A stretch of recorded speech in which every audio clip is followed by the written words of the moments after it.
When did the steal start? When did the talk of a coup really begin? These are the kind of interesting questions that we don't have all the answers to yet. But these investigations that are going forward are helping give clues. Like now we're learning Donald Trump Jr. had some kind of plan to steal the election for his father. Text messages from Jr. to Chief of Staff Meadows reveal the plot. And the timing? Well, this is interesting. It began as early as the day after the election.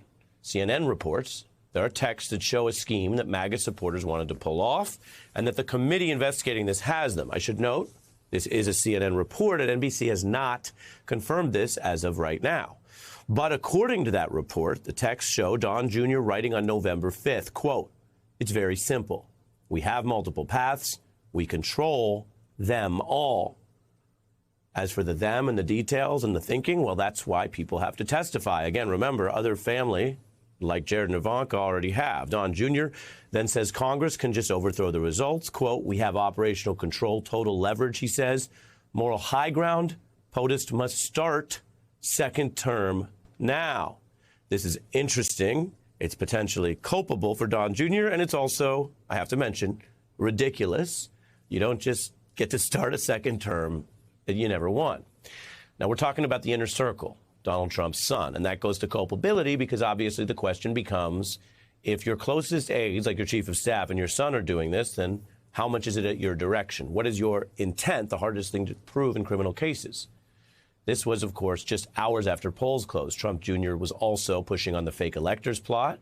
We've reported about that quite a bit. A Trump aide admitted part of that plan to push fraudulent electors on this broadcast, which is context for a text that we've just now, of course, learned about. Trump Jr. again writing to the chief of staff, they should have Republican-controlled state assemblies step in, and then they could commit widespread election fraud for a coup.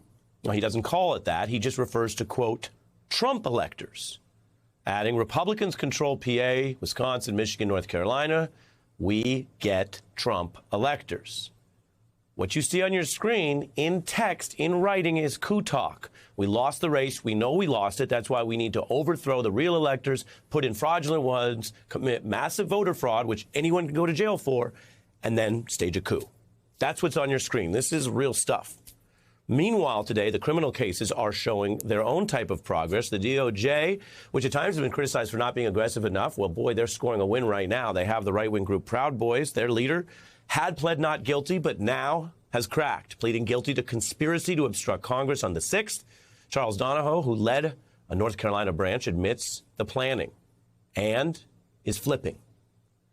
He says his goal was stopping the government from carrying out the transfer of presidential power. That's the civilian side of a coup with violence attached. Donahoe could be key to the evidence here, especially if he fully flips and testifies and implicates others. I'm joined now by a former federal prosecutor who's run a U.S. attorney's office in exactly these kind of complex witness-based cases, Joyce Vance. Welcome back. Hi, Ari. Hi. We could start on either big story, but let's start with the cooperation here because that is real stuff. What does it mean that he can drop a dime on other people? It's incredibly important. Look, this is, and you and I have discussed this so many times, this is how prosecutors work conspiracy cases. You start with the least culpable people, and you work your way up the chain until you can find cooperating witnesses who can help you identify and find evidence against the most culpable players. And it looks like we're getting there. It looks like there is now evidence being developed that several of these groups worked together on January 6th. The question is, how high up will that evidence lead? Yeah, how high? Right. And that's really significant. With Don Jr. here, it's just one more person involved.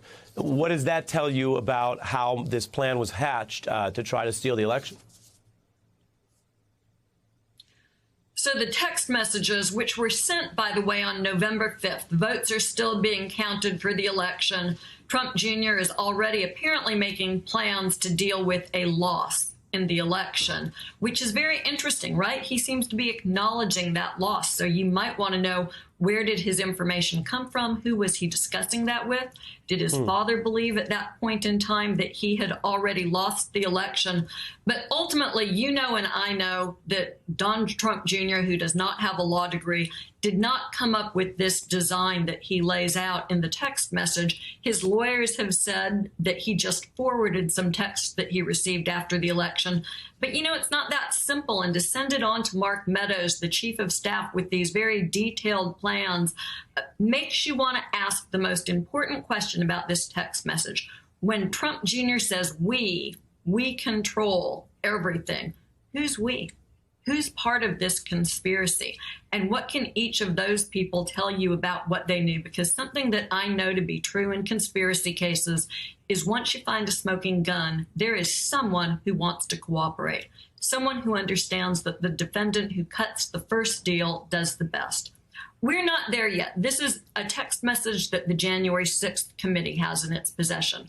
There is no indication that DOJ is looking at this in the criminal sense, although one believes that they will get there. And this is also not, Ari, the conspiracy to engage in a coup or sedition on January 6th. This isn't even the conspiracy to interfere with certifying the Electoral College vote. This is perhaps an earlier conspiracy, and it's possible that you could have multiple conspiracies here with multiple players. This might be a standard 371 conspiracy. The statute is 18 U.S. Code 371, and the conspiracy would be to defraud the government by interfering with the legitimate results of the election. This gives me a lot of sympathy for DOJ once you start talking about multiple conspiracies with multiple players to be identified and specific evidence needed for each one. Yeah, and as you say, they have to pull at all those threads, but it's really striking. Joyce Vance, always good to see you.